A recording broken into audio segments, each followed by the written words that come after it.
Yeah, I would say if everybody likes you, then yeah, you're either being inauthentic or I would say that the majority of the cases you're being inauthentic. The other, I guess there's a chance you just might be super boring. I mean, Yeah, well, for whatever reason. I mean, it could be any number of reasons why they don't like you. you don't say when everybody does like you. I was saying if absolutely everybody likes you, exactly, you're either being inauthentic or you're just a very boring person. All right, welcome back to the Mindfully Masculine podcast. This is Charles. In this episode, Dan and I will finish our discussion of part 1 of Dating Essentials for Men by Dr. Robert Glover. And the topics we address will include niceness versus kindness, honesty and authenticity, confidence and status, competence and attraction, the fear of rejection, avoiding the friend zone, authentic self versus pleasing others, and social anxiety and networking. Please check out our website, mindfullymasculine.com, where you can find our full audio and video episodes and anything else we decide to put up there, which is not much right now other than our audio and video episodes.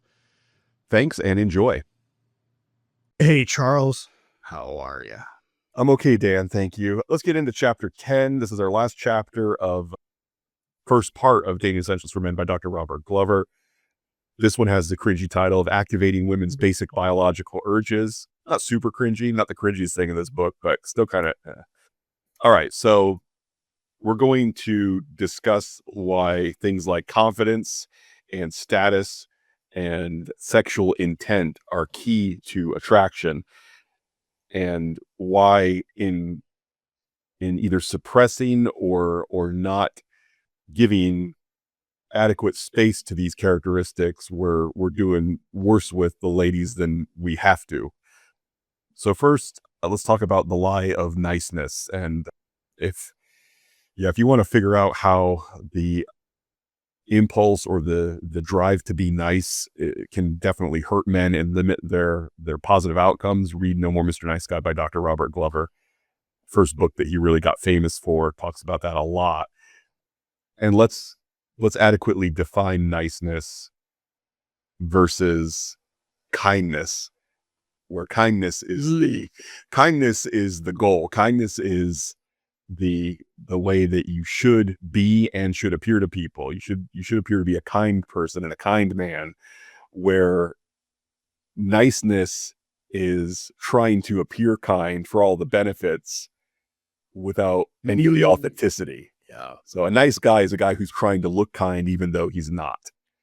And that not only is that usually seen right through real quick, it's hard to maintain. It leads to acting out, it leads to resentment, it leads to blow-ups, it leads to feeling like you're being taken advantage of. Niceness is not the goal here. You're putting on an act. Yes, the goal is to be a genuinely kind person, not to be someone who looks like they're kind when it helps them. Okay, so keep in mind that when we talk about nice guys, especially when you hear the term in a negative connotation, yeah, it's talking about a guy who's playing it safe to get what he wants out of people, not somebody who is legitimately selfless or kind. Those are positive attributes that everybody is able to admire, respect, and be attracted to, where doing it in a way where you're trying to get something out of it is the opposite. And it kind of, another way to think about this is when somebody tries to set you up with somebody and you ask them to describe them to you, if they were to tell you that, oh, they're nice versus, oh, they're kind, to me, inherently, those words have significantly different impressions in my mind in terms of who that person is. For me as well. Yeah. There's just there's a weakness and a blandness to the term nice that is not. It's like, I don't know what else to say, so I'm going to kind of cover up any imperfections by saying that they're nice. Yeah. So let's learn to, and in part of you can be a very kind person and also be a very honest and direct person, where with niceness, there's just an implication of that you're not really that direct and you're not really that honest. You're nice. And that's another reason that you should shy away from behaving in a way that gets you labeled as nice. And that's the thing. Honesty and directness are very attractive. That's something that when somebody is honest and direct, there's sort of an unspoken message of, I'm going to be me. And if you don't like it, that's okay. I have self-confidence in myself and what I'm conveying to you. Yes. Where the opposites, being dishonest. I was having this discussion with a friend the other day. Like, why is it that people are dishonest? Why is it that people lie? And I think the core of that is a belief of, if Dan knows the truth about me, then the world's not as safe for me. The world doesn't have as many options for me. So I'm going to hide the truth from Dan so that I can have a little bit more control over how the world is and I can feel safer. Where if you don't have that insecurity, if you're not worried about what, Dan thinks. if the truth about me is known and Dan thinks about me in the way that I really am, then that's going to take away options and that's going to take away resources from me. So if you can live your life and be like, no, I don't care who knows the truth about me. I am what I am. And if everybody knows it, I'll be okay anyway. That is inherently more attractive and desirable because you're not living your life in a way that you're in danger of being found out. And yeah, that's an exhausting way to live. Yeah. Like, oh, if they knew who I really was, they'd all hate me, or at the very least, they wouldn't love me. Is not a way to live your life. And and again, you're making assumptions. The same thing that we talked about recently too is your brain is going to worst case scenario because that's what it does based on not enough information. You don't know how that other person's going to necessarily think or react based on, you have an idea based on what you're saying, but you have an idea, but you don't know for sure. And you're doing yourself a disservice because you're now taking a risk of acting on inaccurate or not complete information. And there's consequences for that. Yeah. And I think we all, at least most of us struggle from time to time with feelings of, what if I'm not prepared? What if I'm not good enough? What if they don't look at me like I'm worthy of fill in the blank? But to think that way and then try to fix that problem or manage that problem or soothe that, however you want it, whatever language you want to use, by saying, oh, if I just tell things that aren't true about myself, then I can avoid those problems. That's the jump. Years ago, I decided I'm not going to ever make that jump. I'm not going to. Yes, I might feel like I'm unprepared or ill-prepared or not good enough for fill in the blank, but I'm never going to try to mitigate that by lying about it. Oh yeah. And that really does simplify your life. And also just adopting a policy of, I'm going to tell the truth all the time, no matter what, does make you less anxious in some ways of, okay, I'm just taking this maladaptive behavior that I know won't work for me in the long term. I'm taking it off the table completely. So I'm just not going to lie to people. I'm going to tell them the truth, and then I'll deal with whatever happens as a result of that. It does make life quite a bit easier. And it does allow you to go through life with a certain level of confidence too, to say, things are never going to get so bad that I feel like I have to lie about it. Things just don't get that bad for me. Fortunately, I'm not having Nazis knocking on my door asking me if I've seen Anne Frank. It's more like, hey, Charles, you told me you fixed my computer today. Did you forget to do it? Yeah, sorry, I did. Instead of, oh yeah, I fixed it. It's not, what happened? It's not working. Oh, that's weird. Yeah. And this broke after I left. Yeah. I never find myself in a position having those conversations because I'm just not willing to do it. Okay. The number one aphrodisiac that Dr. Glover mentions is confidence. Women in particular respond to confidence in a way that is hard for us to understand sometimes. When you behave in a way that communicates you're a secure person to be around and you're a confident person to be around, the natural conclusion of that is, oh, this is a man of higher status than the other people around him. And that's the interesting thing about status is it is so context dependent, where to have high status, you don't have to be famous. You don't have to be a powerful politician. You don't have to have a Ferrari in your garage or a Rolex on your wrist. You just have to be in the situation that you're currently in. You just have to be the among the most well-regarded people. And he uses examples in this book. Even if you're in a Dungeons and Dragons group that meets on a regular basis, if you just know your crap and you're better at it than the other people in the group, then you've got status in that group. So it can be in your board game club, it can be in your run group, it can be in whatever group you volunteer with. And this is my advice to young men in particular is just find something that you're into enough to get really good at it. And it doesn't matter what it is, whether it's a game, a physical activity, a hobby, a volunteer opportunity, a church group, whatever it is, care about it enough that you want to learn about it and get good at it and practice at it. And you will have the kind of status that will attract a potential partner and new friends. And you're going to be doing something you enjoy along the way. Exactly. It's not going to be a struggle to get there. Exactly. And when it comes to keeping it in context of I'd like to meet new people for romantic possibilities, then yes, maybe also factor in not just is this something that I'm going to enjoy, but is this something I'm going to enjoy that the boys or girls that I'm interested in also enjoy? And keep that in mind. If it's something, if you're into girls and you're in a hobby that there are literally 0 girls showing up for, then keep that hobby, but also think about maybe adding one that has a little bit more participation from the kind of people that you're interested in. Right. And if you struggle with confidence, you can borrow what you've built in the previous area that might not have a lot of wisdom. You borrow that confidence and you borrow that memory that you started at some place. Exactly. I used to be complete rookie at this thing, and complete newbie, and I'm not anymore. I have the skill set to get better at something and become really good at it. And so I just need to apply that skill set to this new endeavor. Yeah. That relationship between confidence and competence it's unbreakable. And the more time you spend getting competent at something, the more confident you'll feel when you do it. And the more confident you feel, the more likely people are going to be like, oh, he looks like he enjoys this and is good at it. That's the kind of person I want to be around because maybe I'm new at this and I'd like to learn from somebody more experienced than me.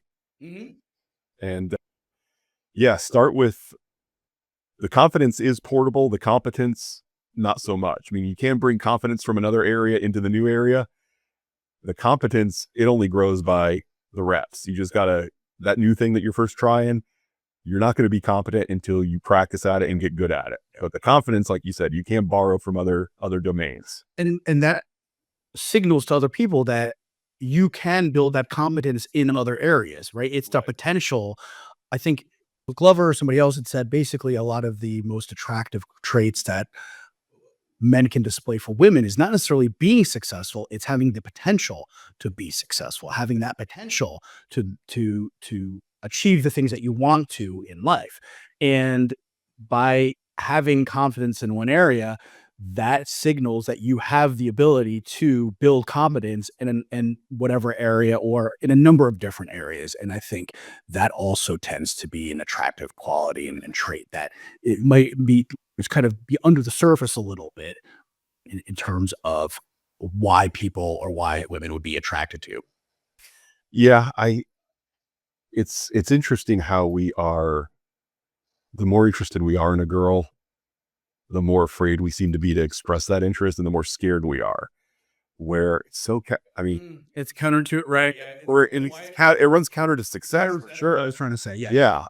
It's like we build up these stakes in our mind, and the more we want the thing, the less likely we are to behave in the way that gets us the thing we want so much. And that's one of the things that he tries to reframe in this book and in this chapter is this idea of you can't pretend to be uninterested in a girl and expect her to be interested in you. Part of what gets her interested in you is the fact that you're willing to communicate your interest in her.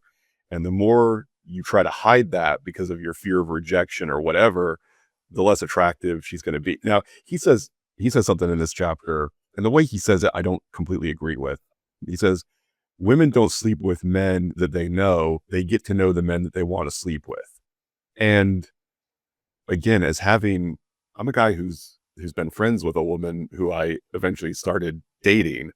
What I would say more than this is women don't find the men they already know to be exciting. Women want to get to know the men that they find exciting. So if you're already in a relationship where you've basically painted yourself into a fairly boring role in this person's life, the amount of anxiety that it would sort of create in you to think, oh, I've got to do something exciting so she sees me in a completely different way. Like a guy who has put himself in the friend zone, it's very hard to say, I've got to do something so big Yeah. and so Grandiose. yeah, like such a grand gesture that she no longer looks at me as this guy. As this guy, she looks at me as this guy instead. Yeah, it's hard to come up with something that's that big that will reframe you in that way. And it's also anxiety inducing to think, okay, I've got to do this. And then there's also a bigger potential for the downside of, oh, you were never my friend. You've just always been interested in me, but you've been afraid to tell me. That's kind of a bummer. And that turns me off. And that makes you unattractive to me. So yeah, it's much better to start off by being the kind of person that the women that you're interested in find exciting, find interesting, than it is to get to know them very, very well and then decide one day, oh, I've got to be exciting now because I want her to turn on a dime and start looking at me as a man that she's attracted to. Yeah. So don't do that. That is a failing strategy. The idea of I'm going to cozy up to this person and be in her life as often and as much as I can and help her move and watch her cat when she's out of town and do all these nice things that a buddy would do. And then at some point, either she's going to decide that she's in love with me or I'm going to have some grand romantic gesture that tries to convince her that I'm boyfriend material. Yeah. I think the thing to think about here is the trust that you are creating or getting or reducing Right. in that relationship. And it's really important to begin that relationship where, yes, they don't trust you with everything, but they trust the intentions that you are coming across with. Right. And that's the trust that they are having. And I think a lot of times women talk about getting the ick and when it be guys. And I think that's when the guy does something that is out of character for them. Correct. Yeah. Right. Like, oh, he just gave you an ick. Like everything's going well, but he does one little thing and all of a sudden they have the ick. And it's because he's behaving in a way that is inconsistent from the impression that he already gave, I think. Yeah. And I think it's, if I had to try to describe it. Yeah, you're right. And the goal should be just be yourself all the time. Now that be yourself, be a good version of yourself that you've worked hard to build. Yeah. Not just the be yourself advice is not an excuse to be lazy. Right. Is that the show up in sweatpants, how you're like lounging around your house, right? Like Exactly. Like, yeah, be yourself should be, I'm a guy who puts some effort and work into my first impressions. I'm a guy who puts some effort and work into it's the way I dress, the way I communicate, though. Yeah, it's be yourself, not make yourself at home. Okay. exactly. Let's be clear. Exactly. Yeah, don't it's not be the laziest version of yourself. It's work hard to be yourself and then do it. Put in the effort to figure out who you are and become that person that you want to be, and then just be that person. But yeah, if don't put on any kind of an act to that you find yourself having to maintain, because that just communicates a lack of confidence.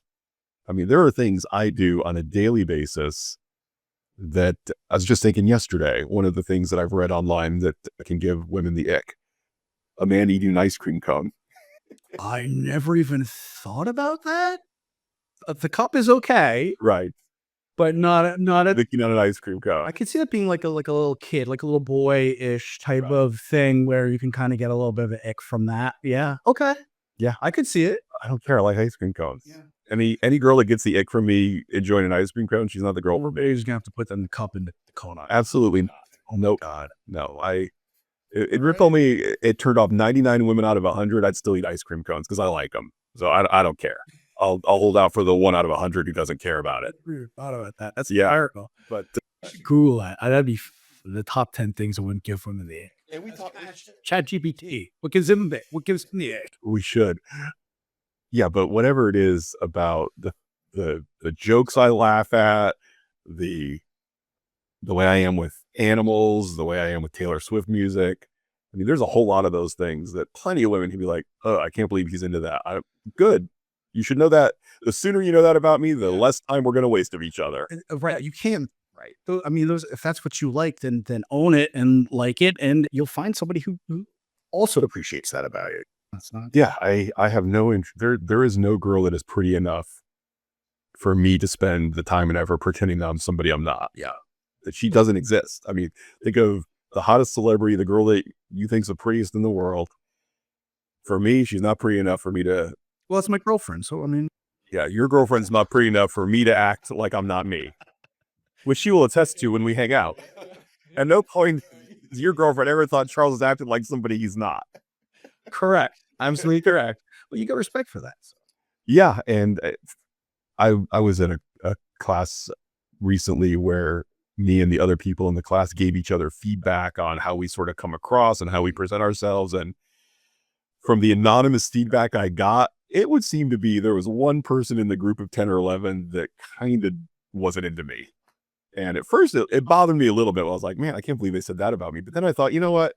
If I'm in a room of 10 people and one person is not on board with how I am acting or who I am, amazing. I'm completely fine with Listen, I heard one time, if you go through life thinking everybody's going to agree with you on stuff, then you're completely deluded, because a landslide victory in like a political campaign is like 51% to 49%, like on the presidential race, right? Exactly. So go out into life thinking most people are not going to agree with you. If you find one that does, like, and or if you find one out of every two, that's amazing. Like, so I think the problem is we always want to, we're coming again from our primitive brains. We want to be liked by the group. So yeah, our brains are seeking out approval from everybody. So we got one person. That's why negative feedback stings so much harder. Right, Up like 100 good comments, right? Exactly. Even one bad one. You're like, Exactly. what the? Yeah, exactly. And that's amazing. So yeah, well, 90% of the people liked you. Okay, Yeah, that's pretty good. yeah, that is pretty good. And I would think even, But you still spent time wondering why and like what happened. Did I do something? Whatever. That's natural. I mean, our brains do that. exactly. But you got to be okay with the idea that when you're being yourself, you're not going to appeal to everybody. And that might be even a great litmus test, is to say, hey, you know what? If everybody likes me, maybe I'm not being my authentic self. Maybe I am leaning unconsciously trying to please too many people. Maybe more people shouldn't like me. Yeah, I would say, I speak for myself on that, because I tend to do that too. yeah, I would say if everybody likes you, then yeah, you're either being inauthentic, or I would say that the majority of the cases you're being inauthentic. The other, I guess there's a chance you just might be super boring. I mean, Yeah, well, for whatever reason. I mean, it could be any number of reasons why they don't like you. I'd say when everybody does like you. I was saying if absolutely everybody likes you, exactly, you're either being inauthentic or you're just a very boring person. And I would say I don't think anybody is actually that boring. I think They just might not be expressing everything. correct, exactly. Yes, I think inauthenticity is the more sure path to everybody liking you, but liking you in a casual way, not liking you in a deeply connected way. I think when you show yourself to people for who you really are, there's going to be some people who are just like, that's not my kind of person. Not like, oh, he's a terrible person or he's a scumbag or anything, but just like, Charles, I could take it or leave it.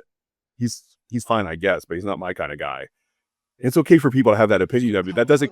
How'd you find out the one person? Like, were they giving you like comments on things? Well, written stuff, or like what was comments? It was comments across multiple exercises, and there was always one that had a certain vibe to it, and I assumed it was the same person. Okay, could have been different people that I wasn't connected with. Nobody kind of liked you, is there? Just in the voice that it was written and the way that it sounded, I kind of got the vibe like, okay, there's one person who thinks, Okay. I might be a little bit of a prick. Okay. And I am a little bit of a prick. So it's okay if 1 out of 10 people catch that. It means you're authentic. Yeah, that's fine. Yeah. Yeah, at first I was like, oh, I can't believe they, and like, oh yeah, now I can believe it. Yeah, I just had to think about it for a second. I was like, yeah, I could see the way I dress, the way I talk, the things I say, the jokes I tell. It's completely reasonable for 10% of people to be like, no thanks. You could please 90% of the people 100% of the time. Yeah, you need to run And off. well, I feel like given more time and more social time with me, the number would have gone down. And that's fine. That's A-okay. Oh, I do want to tell you about I was at a conference last weekend, and the conference included these little lunch passes where you got to enjoy a buffet lunch on Friday and Saturday. And so you get in line, you'd walk through the buffet, you'd prepare your plate, and then there was just a big room of round banquet tables where you just go sit down and eat with strangers. And I skipped lunch on both days because I did not want to do that. Oh man, I wouldn't say it was social anxiety. I guess I would say it was social. I just like, oh, I'm not doing that. It wasn't like, oh, I'm scared to do that. Oh, I feel uncomfortable. It's just like, I'm not doing that. I did think to myself, I wonder if this is something that I could or should work on at some point, where the idea of just being turned off by sitting down with strangers is something that I should maybe work on. Why? Why would it be important? There could be a good conversation that I had with a person that I did not yet know. Okay. Where it's funny though, because like I guess it's not funny. In the breakout sessions of this conference, I had no problem. Like I tried to sit in the front row for everyone because I wanted to be closer to the instructor. I wanted to be closer to the action. I think it also does, it communicates a level of interest to the speaker. Like, oh, this person wants to sit in the front row. I have no problem sitting in the front row, sitting next to someone, and even having some little comment or remark or, hey, how's it going? Or whatever, not really introducing myself. I wouldn't do that, but I'd make some sort of an introductory statement. That didn't bother me because the pressure was so much lower because, hey, we're talking for 2 minutes and then the person's going to start the presentation. We don't have to talk anymore. So I'm down for that. Yeah. But the idea of sitting down at lunch next to strangers and having them want to talk to me and me being expected to talk back to them, and even if they're boring or weird, I still have to talk to them because we're sitting here with a plate full of food until it's gone. Yeah. Yeah, that does not appeal to me. So I'm trying to decide, should that matter and should I change it, or should I just be like, okay, that's just how I am? Yeah, I guess you got to figure out what your why would be. Is it worth it for you to work on that? Like what would you potentially be getting out of that? I guess they're at a professional conference, there's potential to meet somebody that I may want to work with in the future. They may want to work with me. Good point. Okay. So it could fairly directly go straight to money in my pocket. Yeah. And so that's a pretty good why. And I feel like it's pretty low investment. You're just sitting there eating something and you don't even have to say anything to anybody else. If somebody asks you a question, okay. Yeah. Or you can overhear something. That would be my approach. Yeah. If I'm sitting at a table with people though, I would feel like it would be, and we've talked about this before, when you put yourself into social situations, sometimes the downside of mishandling them is worse than not putting yourself in the situation at all. Could be. So if I sat down there and I was the guy that was just playing on his phone the whole time while the whole table is talking to each other and I'm just kind of isolating and stuff, it would be better if I never sat down at the table as far as the impact on my reputation and my career. The people that were there, was it similar to like a podcast conference where everybody was kind of outgoing? At the podcast conference, I mean, that's people interview people and connect with people for a living. That's what they do. That's true. I was just curious, did you get the same vibe from the people at this conference where they were kind of, because it was so easy for me to connect and talk to people at the podcast conference. It was a lot different coming from the IT conferences we've been to when we were previously, where it was really awkward all the time because everybody was kind of used to working with machines, not necessarily people, right? Difference with this conference, and I don't want to get too specific, but I will say the mix of attendees, there were people at the essentially, when you go to a podcast conference, there's not, like, you're not going to have 1,000 potential listeners sit down at the table next to you, where you feel a little bit like, ooh, if I come across the right way, this could lead to a big bump in our business. Where at this conference, there were some people in the attendance that it was like, man, if they take a shine to me, that could have a major impact on my career. Okay. And if I come across as the previously mentioned prick to this person, that could really hurt my career opportunities. So the stakes are a little bit higher And yes, everybody was outgoing, everybody was nice, but it was also a little bit of pressure of, Yeah. if I come across in a way to these people that is not great, then they could. How many people were at the conference? Good question. I'm just wondering, I would think it would be 500 to 1,000. I would think I would be a smaller industry than podcasting, no? Or not? I mean, it's been around long. So maybe it's not. I don't know. I was just It's a curious. good question. Curious. I don't know. Okay. Yeah. But anyway, yeah, it's getting late. We should stop soon. Yeah, just I think the message of this one is be confident, be authentic, and be willing to take some risks, and it will make you more attractive and have better results with the kind of people that you are interested in attracting.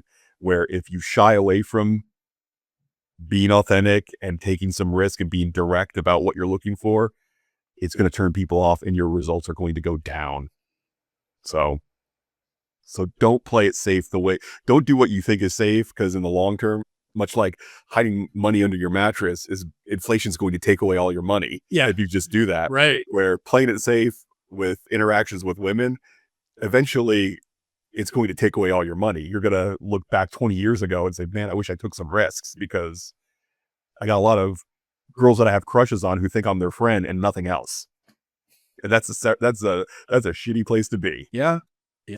The other thing too is age takes a toll on us all. And as we get older, and we're going to have less ability to, I feel, be young and vibrant and healthy. And so we might have a little bit more work as we get older in terms of being able to make those connections and foster that attraction. So I'm not saying you can't, but it's definitely easier when you've got the side of time on your side. Yeah. And even if you feel like you're old because you're 50, 60, 70 years old listening to this, the best time to plant a tree was 20 years ago. The second best time is right now. Right. So we're all the arrow of time moves in one direction for all of us. So now is always, wherever you're at, is always the best time to start.